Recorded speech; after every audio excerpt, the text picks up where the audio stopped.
Hi, Ryan. Hey, nice to meet you. Happy to be here. I'm excited to chat with you. Thank you so much. My name is Nicolette. I am the creator for the podcast titled You're Worthless. Read that again. Juxtaposition of Your Very Soul. I'm based in Kuala Lumpur, Malaysia. And first off, I would like to say thank you very much for saying yes to be interviewed today. It is quite I think it was a few messages. I think, yeah, you shot me a message, and then we connected right away. So when I read your profile, it's about working with therapists. Hmm. That intrigued me a lot because I myself am jumping into my own therapy and coaching business. So Yeah. I think it's a high time that we can, talk about it, and probably I can get some advice from you as well and all the other people. Hopefully, hopefully. Yes, yes. So, I would like to read a bit of your introduction to our listeners today, and then we can get right into it. Sounds good. So, hey everyone, we have Ryan Derousseau here with us.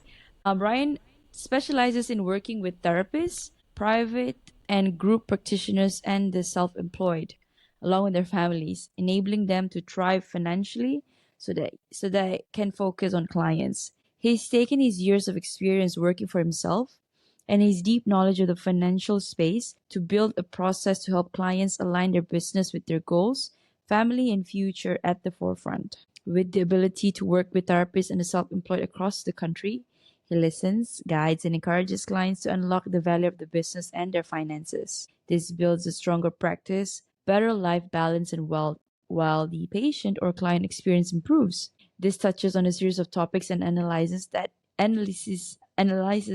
includes cash flow management, goal development, ongoing tax optimization, investment strategy, and amongst others. So Ryan is a certified financial planner with a master's in business and economic reporting from New York University and a certificate of financial planning from Boston University. Wow. Welcome, Ryan. Thank you for having me. Yeah, I normally don't get it read off like my full. So it's weird hearing the whole thing just at once. I, So yeah, thank you. I like it. I like it because it gives the listeners a context of who we have on the show today. So yeah, Absolutely. so Ryan, before we dive into the serious things, can you tell us what was it like growing up as Ryan Deruso? Okay, we're going way back then. Yes. I'm from uh, the state of Kansas. So I grew Kansas. up in Kansas, grew up in Texas. So I moved around a little bit, and always wanted to be like a basketball player or something in sports or whatever. But as sort of life kind of came on, I ended up finding that I was very good at writing. And so I actually ended up becoming a journalist for a number of years. And that's kind of how I Ooh. got into what I do now, is because I happened to fall into um, business and investing writing. And in like the US, there's very little education done on like financial matters and financial like managing finances and stuff like that. And so I just happened by kind of sheer luck almost that I ended up getting a large knowledge in this space. And that's why I do what I do today, is just because I kind of fell into it. But like one of my favorite questions I ask people is sort of like my potential clients and whatnot are like, what type of financial education did you have growing up? And they're always sort of like, none really. And uh, and so then I always am like, yeah, in about seventh or eighth grade, I took a life skills class where I learned how to write a check at some point and trade a stock, like an individual stock.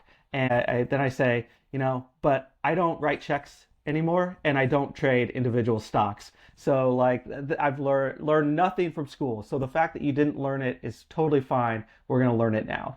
And so yeah, that's kind of how my journey got to where I am.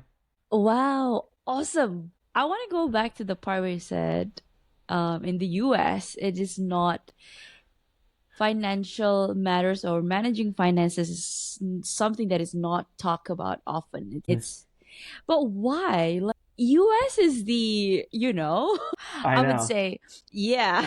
I mean, you guys have the highest GDP in the world right now still, but it's still, why is that? Like, what? Uh, Yeah. yeah. I mean, you're talking like very deep, ingrained, like sort of stuff as the reason, but I'll give it like my 2 cents of it. Yeah. Yeah.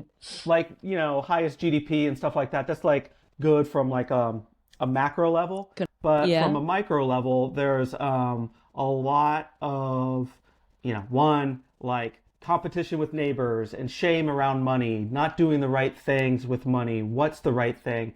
And so this type of stuff builds up to where if we're never taught about how to manage stuff in school, then when we become adults where we're supposed to manage stuff and supposed to know this stuff already, well, we're not going to turn to our neighbors who we're trying to keep up with, or talk to our family members who we might feel shame about Mhm. telling them the financial matters. And so it ends up kind of just being pushed down, hidden, and whatnot, and until something happens, right? So until like you've come under enough debt where now it has to be something that you have to take care of, or else like you're going to lose your house or something like that, or you just get to an age where the fear of what's to come becomes too overwhelming, and then you have to like reach out and seek help. Like in terms of the why it happens, I have It's theories. deeply rooted. It's I know. but I know. but You it know what? part of it's deep, and then part of it's like, do are there could banks discourage um, financial education to increase the amount of debt in the U.S.? It's possible, and so Yeah. why? Because that explains why it's not taught in school. Stuff like big stuff like that, and that's possible. I don't know, but from a personal level, it then becomes built into shame and fear and stuff like that.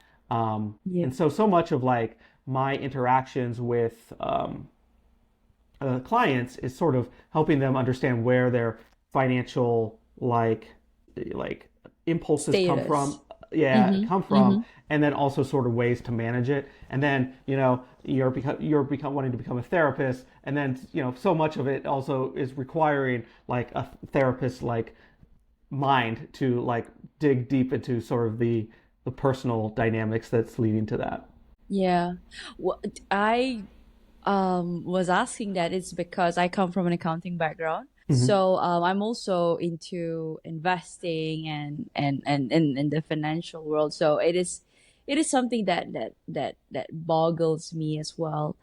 But on the other hand, it provides opportunities like yourself and coaches, right? Like financial coaches to help steer the people into better managing their finances. And I remember growing up in Malaysia, although let me see, there were topics that were taught in school about how to manage finances, not directly. I guess from upbringing, my parents would be like, okay, here's your piggy bank, Mm-hmm. put this, but that it wasn't that strong. It wasn't like ingrained in me, like you gotta say until I start earning myself. And well, we all go through that phase because parents did not have enough, so you earn, so you work, because you want to earn, because you want to buy things that you want, and then later you realize you don't really need all those things. So Yeah. I had to go through that myself.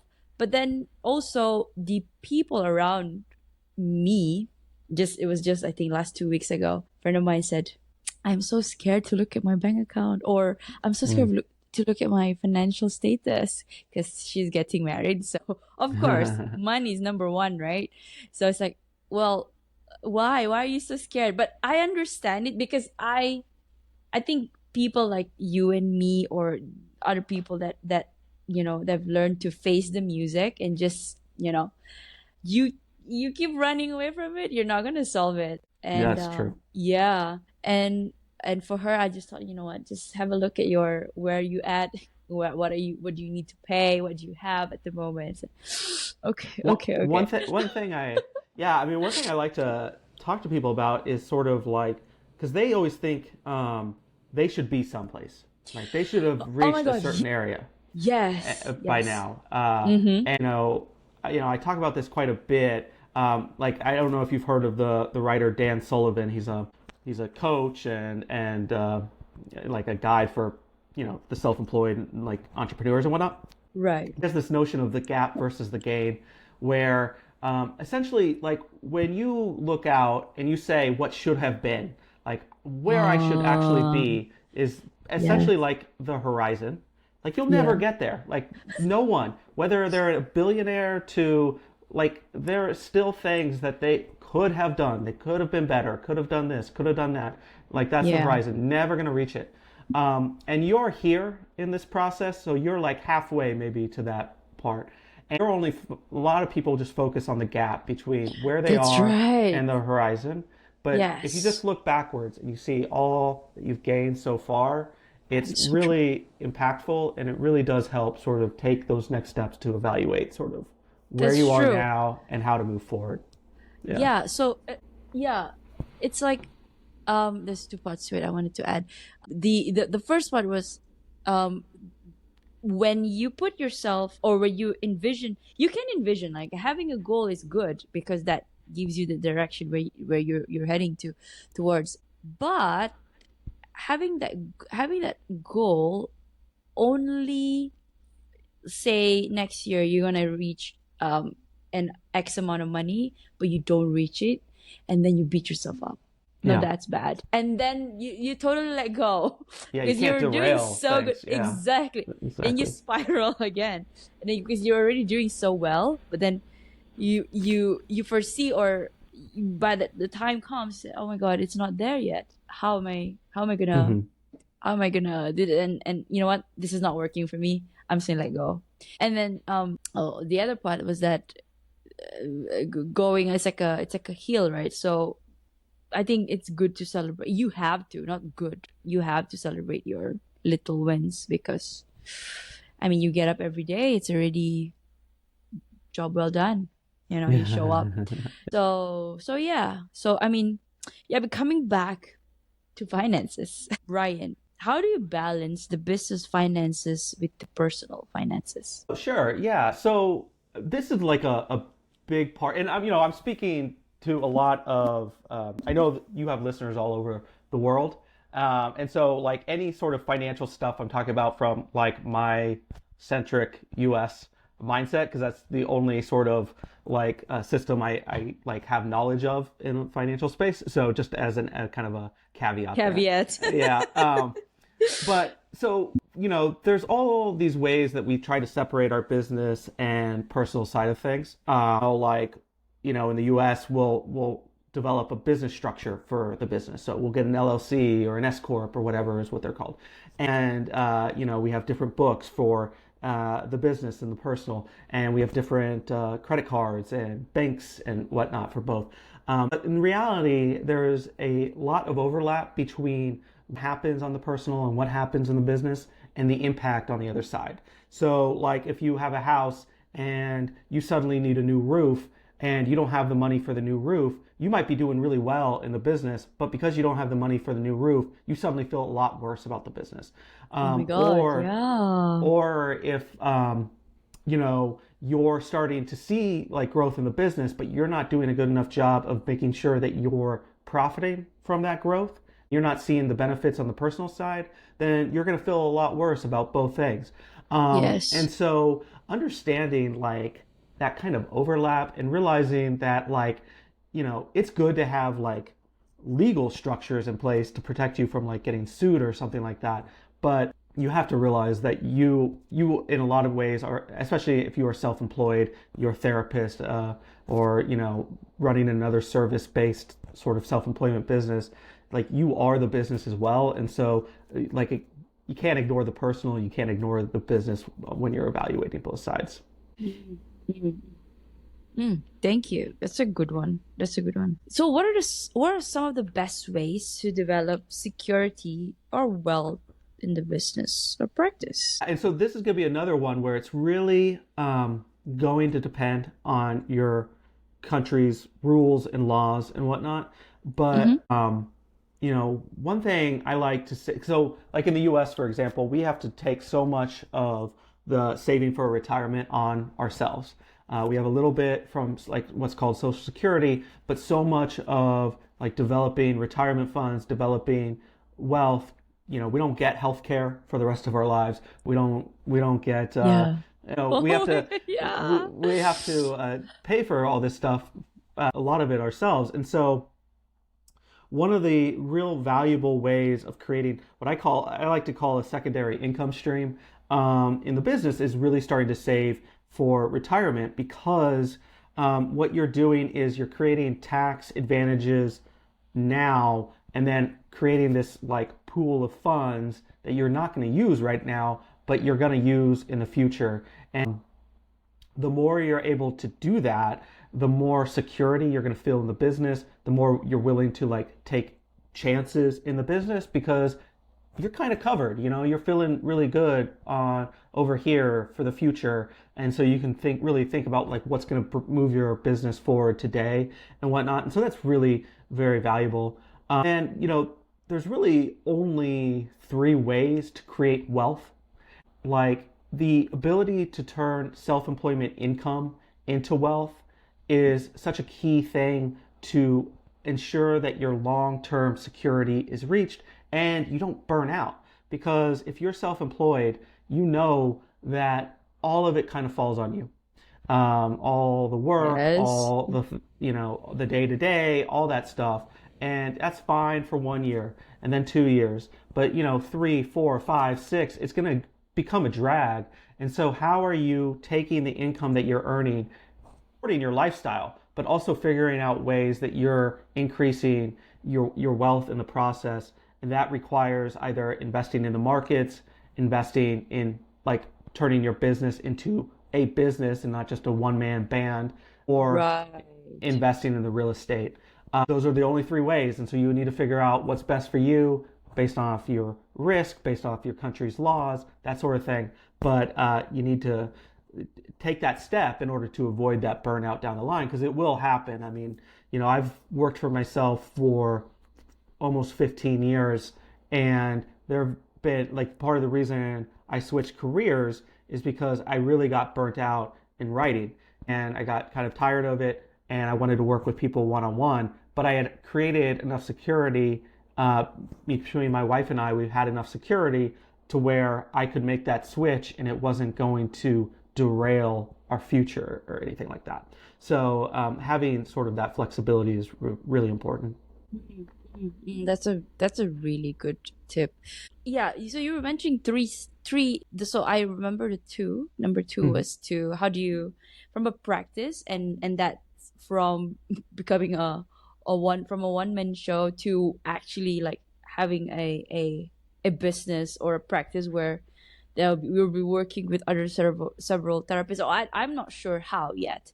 And then Yeah. number three is real estate. So in number And one, yeah. the investing in the markets. So like, Investing in yeah, markets. just regular investing, what people think of a lot of times when they think of investing. Yeah. Right. So the second one, can we expand more on that? Like, what do you mean, like, especially from a therapist, like a one-man Hmm. show saying that person want to expand or like have a business run on its own? Because I mean, the whole crux of having a business is ultimately you do want to sell it off, right? I Yeah. mean, that's the Ideally. goal. Yeah. Yes, yes, ideally. So, yeah, can you share with us your thoughts on that? Absolutely. So when clients come to me, because I do work with a lot of like therapy owners, Mm-hmm. they'll come and I'll look at their business and I will value their business as a $0 asset. And I do that because it can't be sold. Like there's nothing around it that can be sold because it's all being run by the therapist themselves. Either they're seeing every single one of the clients, or they might, have one person kind of helping them out, but they're managing. In the U.S., it's called ass in seat. They have their ass in the seat, talking to Oh, clients, Okay. Yeah, talking to Like clients. Yep. say I'm a client now. I know, so I'm a therapist, then I have a client here. So it's like it's Your me. ass is in the Okay. seat. Yeah. My ass in So, the seat. Okay. yeah. And so so what happens is, after a number of years of doing this, is they're hearing people talk. It's talk about their issues, talk about their concerns, and they're very empathetic people. But they eventually get burnt out because every dollar they make requires them sitting in that seat, Exactly. Yeah. and so in order to shift that, they either need to build security for themselves in that business or in other businesses. That's like one tactic that they need to do. So Right.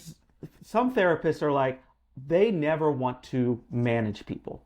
They never want to have anything but a solo business, and that's fine. Then they need to invest in the markets, they need to invest in real estate, or they need to invest in other businesses because their business is never going to be sold because they can't. They like their clients are their clients, and no one's going to go in and just say, well, yeah, I mean, I'm going to pay for your clients, even though like 75% of them are just going to leave as soon as like I start showing up instead of you. And so they can't do that. But those who are willing to manage can take steps to carefully grow hiring folks, and that's going to depend a lot on the country's laws that they're operating in and whatnot. If they do it carefully and slowly, they over time can build, very sizable businesses. I have a client with 30 practitioners underneath her. Like that's a really good business that can be sold one day, and that's going to be the difference between her having a really unsecure retirement and a very secure retirement is going to be Mm. selling that business. And so that's going to be a key aspect of her, so-called wealth in the future. But and she's ready, like this person's ready to get out of it and sell, and she's done it for many years, and she wants like to do something else for some time. And that's great, that's good for her. But you kind of have to figure out sort of where you want to go, what type of business do you want to run, and then either grow that business the way you're sort of imagining or create security for yourself outside of the business if that business is never going to be more than what you're basically an income stream. I love that. Thank you so much. I'm learning so much from this right now. Hey, It's happy to because, help. yeah, it's because I mean, somebody who's been in the corporate for a while, like myself, and about to Hmm. jump into this, and I mean, you learn the theory part of it, right? But until you're in it, then then only you'll know how to, you'll get the experience. Hmm. So, and when I you were, would say also yeah. because you're studying like I speak to therapists in the U.S. mostly, and they're in school like 8-10 years before they're actually a therapist between their undergrad, their graduate, and their master or in their PhD sometimes, and not once. And even though like most of like the therapists that operate in the U.S. are self-employed business owners, not once do they have a class on how to run a business in that entire time frame. Mm. And Yeah. that can, and so they come out and they're like, they get their hours, under someone's umbrella, but then they go out on their own and they never learned how to like operate a business. Sometimes they don't even view themselves as entrepreneurs. Exactly. And so it's a mind shift and it's lessons and That's right. yeah. And that's it's it's so because the whole point of you leaving your job is because you want to be your own boss and you want to dictate your own hours, but it's like Mhm. you're still in the same race. Well, you're trading your time for money. I Oh mean, yeah. at the end of the day, yeah, at the end of the day, we want to be financially free. Have you do 20% and then you get 80% output of it, right? So and it's, I think what you're doing is really really good, and your focus, you have a good niche actually. When I look at this, like, he really, I mean, because you help practitioners to envision. They know, okay, some people go, no, I think if not most, if not all, they want to go into therapy because what they're driven by something. They want to be impactful. They want to help people, right? And their focus is already there. But the expansion of it is something that they could, you know, ask help from, and people like you is the person that they should go to. If it hadn't I known or spoken to or be even in the accounting or exposed to accounting, financial investing, I would not have that knowledge myself. They would just go therapy, open up their solo business, and ask in the seat, and that's it.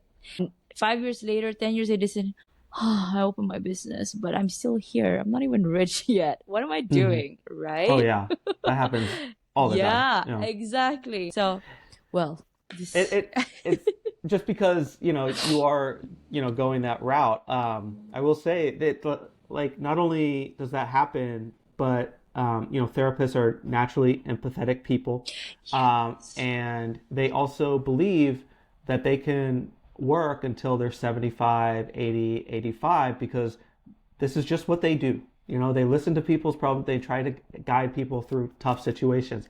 And they True. would be doing that whether they're working as a therapist or not, because their friends come to them for help and stuff like that. And the key thing is no one, like you may want to work till you're 85, but you don't want to be forced to work till you're 85. Yeah. And so that's where like understanding your goals in the situation are such a key part of it. And, I think, like my clients benefit from the fact that like so much of their life is listening to others, but when I'm working with them, it's all about them. It's not about me. It's not about like my issues or my concerns, but it's about them and giving them time to think about like what they actually want. Yeah. Um, yeah. Yeah. Yeah. It's like being their therapist in terms of financial or their Well, I'm future not a business. therapist, but Yeah, yeah. I mean, but like, but I mean, yeah. I do listen to some concerns a bit. Yes, Yeah. yes. Whew, okay, thank you, Ryan. So, I think we did touch a bit about this earlier, Mhm. but let's just we can circle back on this. Like, what are some important steps that one can take to manage his or her finances now that their business is starting to take off? Yeah, we definitely did touch a little bit on this. Sorry, just gonna take a drink. That's okay. It's early here. I know it's late there. I'm still waking up No, here, I you have know. my teacup too, so cheers to that. Okay, good. Yeah, so you know what? I'm not going to just talk about those who are financially secure or starting to see their business take off. I'm going to start with those just beginning, and then I'll go from there. Oh, Like those just beginning to get started. One thing when you run a service-based business, and what I mean by service-based business is where your hours are what's driving the income. So like, you're charging clients by the hour, whether you're a writer, you're a therapist, you're, engineer, whatever. And when you're getting started, and when we were talking about that personal to business line, like how you spend in your personal life is going to be so important to how that business grows on the business side, because essentially you're going to be evaluating what is my income in a month, and that income is going to come from how you spend. And so the more that you're able to reduce your spending at the beginning, the more that you can leave in the business, the more that that can grow, and you can create some security for yourself in the business. And so that's really important. Like when you run a service-based business, you don't think of yourself as like that tech entrepreneur working in, your mother's basement to like make $1 billion. yeah. Being frugal and cutting back will be important in that early time. Then as you're growing, it's really evaluating, again, as I had mentioned, based off your country's rules and laws, the best way to shift income from the business to yourself in tax advantage ways.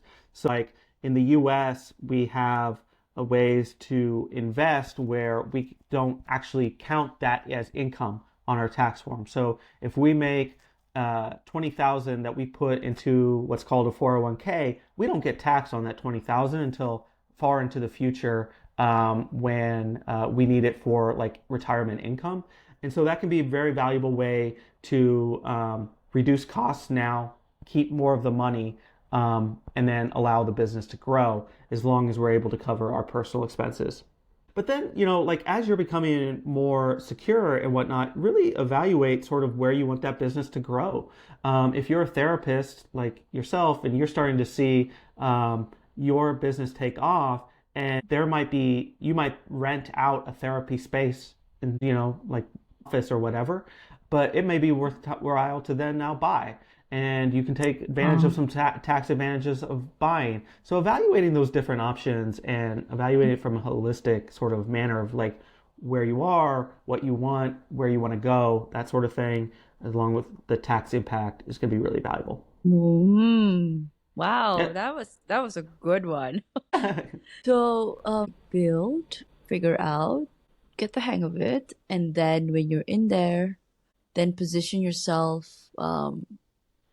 in terms of the whatever asset because of the tax. But of course, you're talking from the point of view of U.S. legislation, right? Right. Yeah. Mhm. And real estate's the one where I can't really guide on, like, because that's going to be so different depending on the country. Some countries Yeah, you have to basically put up 100% of the money to buy a property. That's going to be far more difficult than like in the U.S. where you have to put up like 10 to 20% at first or yeah, whatever. yeah. So In Malaysia, it's also like that, 10%.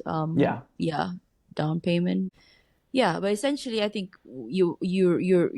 whatever that you're saying, it's in the right trajectory of moving yourself as a solo practitioner to a business, Mhm. and ultimately, yeah, uh, hopefully, if this is your goal, to position yourself to sell, right? To Yeah, sell. ideally, Yeah, ideally. yeah, The other yeah. thing I would say, and this goes across countries, is find the right advice.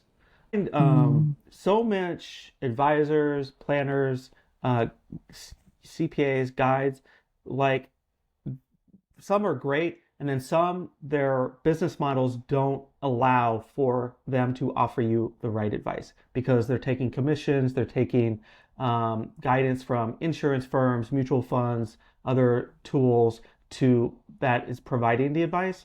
So it's creating a layer of like a layer that's like kind of guiding them to this layer that has been a bad advice, right? Yeah, So because there's self-interest there. They have vested right, interests. exactly. And so make sure you're finding the right advice no matter what country you're in, and it's going to depend on the rules of the country where what type of the right advice is, but making sure that their incentives and they're paid by you and you only, that's going to really help in the long term. It may be more out of the pocket today, but it's going to help a lot more in the long Yeah, yeah. And I'd like to take that to my next question. Like, so term. how do you begin to position a business for sale? Oh, yeah. You need, so I'm going to talk about in the US in particular because I think it's a good guide. There's going to be like country by country sort of dynamics there. But in the US, for instance, you need at least 2 years of profits. It's not something, and by profits, I mean that you're also paying yourself a good amount of money as a salary. Because Right. someone's going to come in, see, and say, "Oh, this is a profitable business." Oh, wait, no, it's not because But you're they're not not, paying yourself. yeah, you're not Well, paying they're going to yourself. add that in, and then that's going to be what the profits is going to be. So you really need 2 years of good profits where you're paying yourself. You need assets, so something that lives beyond you. It can't be, your name or therapy like credentials, and that's it. But you need like an asset behind it. So typically that's gonna be employees. That's gonna be a client generator of some sort, so that a buyer knows that if they come in, it's not gonna all disappear. Like this is living beyond you. This can sustain uh, once you're gone. And then it's finding the right buyer. Like it's a really good time right now if those who have a business that's kind of being built up for sale in the therapy space and some other like self-employment spaces because of the dynamics that are going on, not just in the U.S. but in around the globe, where basically the baby boomer generation or the early 60s to and older, they're starting to move out of the workforce. Meanwhile, we have a very young generation moving Entering in the in, workforce. and Yeah. right, and some of the ways that they can fast forward their growth could potentially be purchasing like a therapy practice or a small self-employment business or something like that. And so Oh. it creates a good amount of opportunity right now.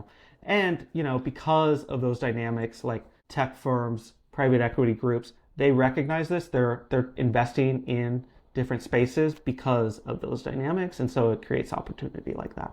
So you're saying that baby boomers, when they're now leaving the workforce and they're coming in, I mean, to stay relevant, or yeah, they staying relevant. It's just they want to do something, they can purchase a therapy. Or are you saying So the in the U, millennial, no, not millennials, Gen Zs? Don't or know. millennial, I mean, honestly, Yeah. so like as someone's like deciding, hey, I think I'm getting close to retirement, I want to maybe sell this thing. One way in the US that they could do Ah. that is Mhm. say, who do I want to run this for me when I'm gone?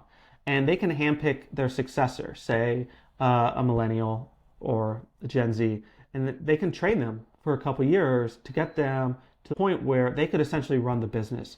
And then they could um, then position the contract in a way where, say, they get 20% upfront. So 20% of the sale of the business. And then over the next 10 years, they're going to get payments plus interest paid to them from the buyer, handpicked mentor or mentee. The handpicked mentee can then use profits from the business to then pay back the the owner for the business while they grow the business as a whole. And so it creates opportunity where you can actually handpick your successor, pass on your knowledge, pass on your care, pass on your strategies, and create a income source for yourself in the first few years of retirement. It could be very valuable that way. It's not going to be an option for everyone, but it is an option that does exist, especially for smaller group practices. No, I love that because because you're showing the longevity, but at the same time, how to sustain it before when you're not in the business anymore. Mhm. And well, some people may want their business to just be there, and once they choose to retire, okay, I'm gonna sell it, and I don't want anything to do with it anymore, Yeah. right? But the on the other side, I mean, normally, typically, people who are therapists, like you said, empathic, and they would want to really know if you're if by the word of mouth you're really good at what you do, people would still want to come back because there's goodwill there, right? Hmm. And association with certain name or certain practitioner, even though that founder is not there anymore, still brings value, right? Oh yeah. So yeah. I mean, as Yeah. someone who's been in therapy for many years and has had the same therapist is, Yeah. on the older side. If I knew that he was eventually going to retire, but also he was getting me comfortable with another therapist, like that's Yeah, valuable.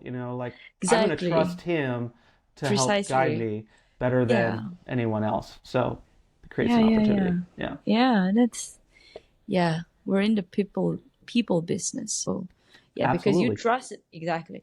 Because you trusted him, and therefore he will take that and then make sure that whoever is taking over my practice, you're gonna be in good hands. That's good. Exactly. That's a good one. Exactly. Yeah.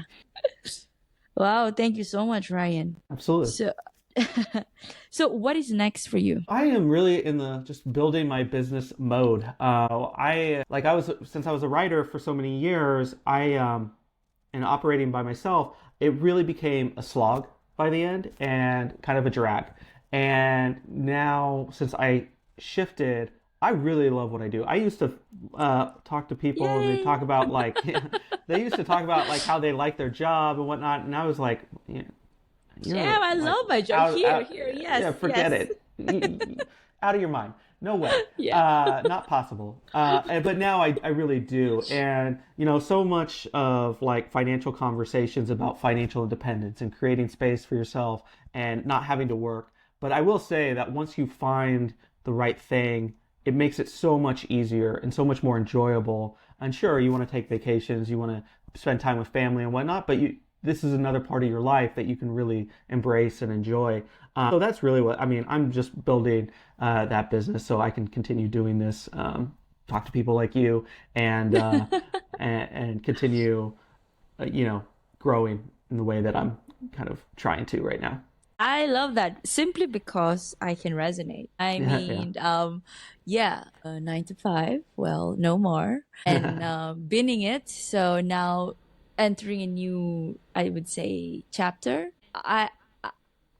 So growing up, the workforce, I chose accounting simply because it's something that any other industry would take. Oh, there would be no Secure. Yeah, shortages. Yeah, shortages yeah, of accountants. So, but then I figured out, like, no, do I really want to be doing this the rest of my life?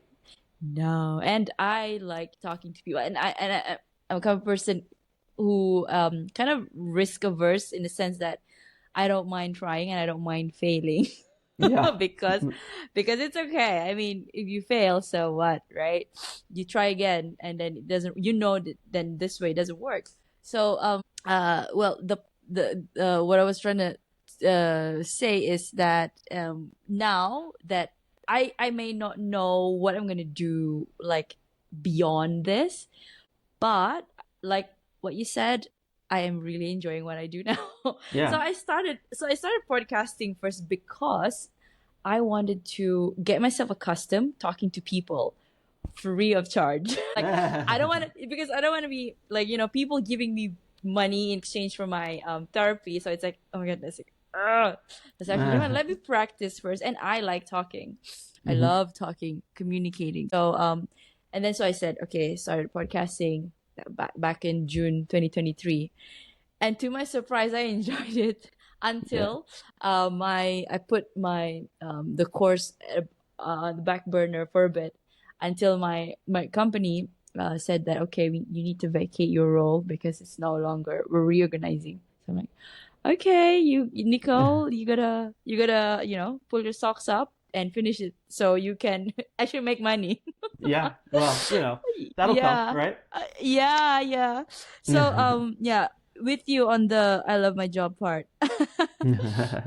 So okay, we're gonna pivot to a question on self-worth, Ryan, because, Hmm. well, this is the essence of my podcast. So the question for you is, how does the process of self-discovery and building self-worth differ for introverts and extroverts, and what unique challenges each one might face? Can't speak to extroverts because I am much more of an introvert. I former writer here. Oh, But yeah, yeah, yeah. I can say that like the self discovery, the try new things, like I'm always looking for something new to try, and I just have to feel comfortable when I'm ready to like try. So I'll think about things for a long time before I like actually decide to go and do it.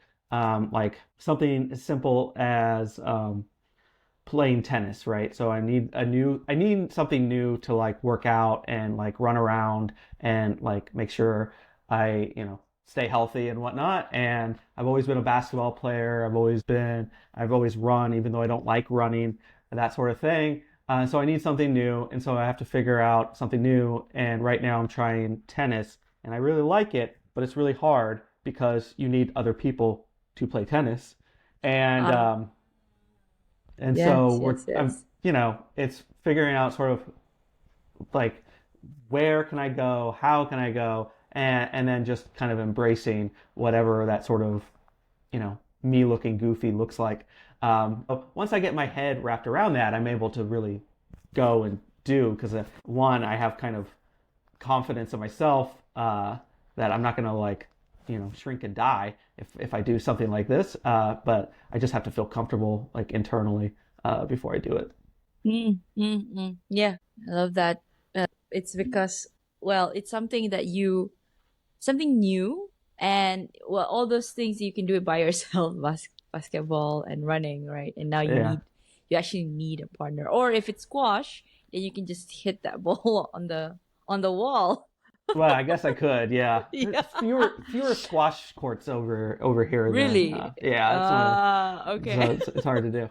But no, I mean Yeah. that's the other thing is like just because I'm an introvert doesn't mean I don't enjoy people. Like I want to be able to interact. Like one thing as someone who deals with retirement issues on a daily basis, the best way to age gracefully and healthy and long is having a lot of connections and people interactions and whatnot. And so it's really from a like a health perspective really good to have that all that stuff. So just because I'm introverted doesn't mean I don't want those things and whatnot. Yeah. Yeah, yeah. Before was I was in I would say ambivert, depending on situation. Yeah. Like, yeah, we need alone time for for solitude, for thinking about, okay, how am I gonna advise this client next with his or her issues with his business or retirement, right? So, Yeah, I mean, yes. I have two kids, like they want to hang around me at all times, but there are moments where I have to say like I need to get away, I need to be alone. Yeah, so, Yes, yes, that's true. Okay, Ryan, what is your heart's greatest wish? what's greatest wish Hmm. for the future? For can you? Yeah, for yourself, for your family, for your business, for the world, I mean, in general. no, there's many different wishes, I guess. I'll just talk about myself in Yeah. that sense. Honestly, my heart's greatest wish right now is just to be able to continue to support my kids in a way that I really enjoy uh, doing things. I want to eventually be able to move to France for a month or two at a time, or do like other sort of travel things. But really, it's far more important to make sure that I'm building my business and protecting like my kids in the long run, and that's really my main focus right now. That's kind of how I spend my time thinking and things that like kind of bring me enjoyment right now. Wow. Yeah, well, thank you for sharing your dream with us. Yeah, thanks for asking. It's not something I think of quite in that sort of design, I guess. Context, right? Yeah, Yeah. exactly. Do you have a mantra that you live by?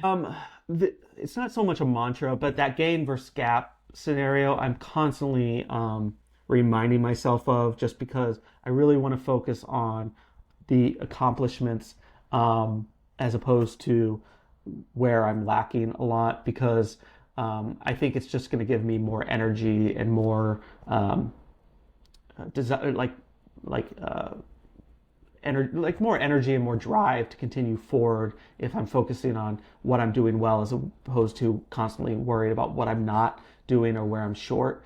So it's not so much a mantra, but I do really focus on that a lot. Mm.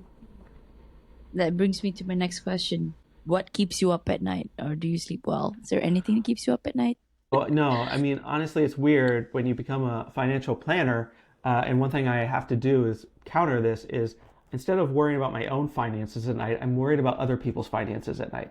And so I'm running through client scenarios of their finances at night, which is a very strange dynamic for me. One way I counter that is like my wife likes to watch Friends, like reruns of Friends at night. Right. And so I'll be watching some and I try to rerun the episode in my head to try not to think about like client scenarios. Attach So that, yourself to the yeah, client's problem at hand. yeah, exactly. So that tends to be Yeah. what keeps me up at night. Okay. Right. Last question, Ryan. If you could create a quote right now for you to leave to the audience listening and the world as your legacy, what would it be? That's a big ask. Um, I get that a lot. yeah, No, that's I a, like it. I had a few guests who came in and then it was like when they ask, especially the heart's greatest wish and this one, they'll be like, "Oh my God, Nick, you put me on the spot here." I'm like, I didn't mean to, but I don't want to be giving you beforehand so that you have you had time to think of it. But yeah, oh, anything, the no, first thing that pops yeah. into mind. Yep. Oh, again, I'm a writer. I can't just throw stuff in, and I have to like edit it and whatnot. But Oh, now I see the s- pattern. You asked me the first time. You were like, "Are we gonna edit this out?" Yeah, we will. I will. But I'm gonna keep it from the high and all the way until we say goodbye. Yeah, Yeah, but yeah. yeah, no, it's fine.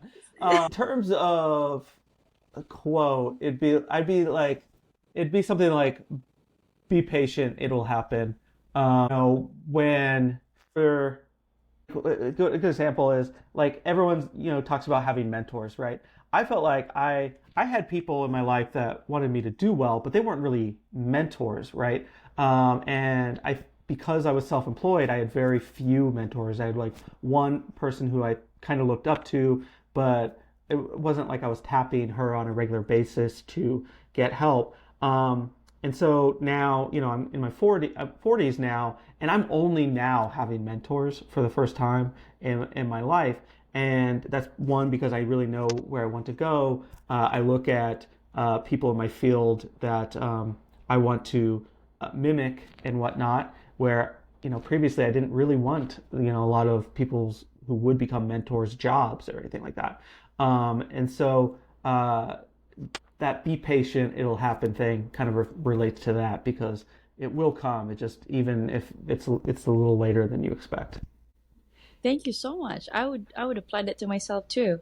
Yeah. Like having a business is really patience is one of the key Oh, tenets, yes. right? Yes. Yeah. Yeah. I mean, you think when you open, the customers are going to fly in, but it's not always like that. Yeah, like So, you have this whoa, like oh my God, I'm gonna wake up and I'm gonna have back to back appointments, and yeah. then click, click, click, Yeah. nothing And it's a happens for lot about of, for about 3 weeks or something. Or you have one like asking potential, but then they don't even no sign up. So and it can get frustrating and demotivating. But I think going in with the right mindset and having done your research, financial, like like you, and with faith Mhm. or yeah, and luck, hard work, definitely. Yeah, they'll make it. We'll Yes. make it. I will make it. As long as you're doing the things to be successful, it will happen Oh, eventually. that's a good one. You're doing every single thing that you do is moving you to that direction. That's like, to the simplest act of getting up in the morning, right? Yeah, Just sitting is looking, researching for potential clients, putting yourself out there. Yeah, yeah, absolutely. Yeah, yeah. Well, thank you so much, Ryan. I had a absolutely. great conversation today. I learned so much from you. Oh, thanks for having me. I appreciate it. Yeah, I And appreciate can it I too. just say, if your listeners, I mean, again, it's going to be more geared to the U.S. audience, but if you go to thinkingcapfinancial.com/income to wealth, I'll pass along the link. There's a free ebook download. It's about how to turn that private practice or solo income into wealth. So sort of the tactics to do so. Feel free to go there, and you can download it. Awesome. Just a recap of what we talk about today in Yeah, the a little form of bit. a free ebook, guys. So there you have it. This is Ryan Derousseau. Derousseau. Derousseau. All right, Ryan. Thank you so much for your time. When once this airs, I will be sure to tag you on social media. Yes, please do. Please do. Thank you. Thank you. Thank You you. you take care, Ryan. Bye bye.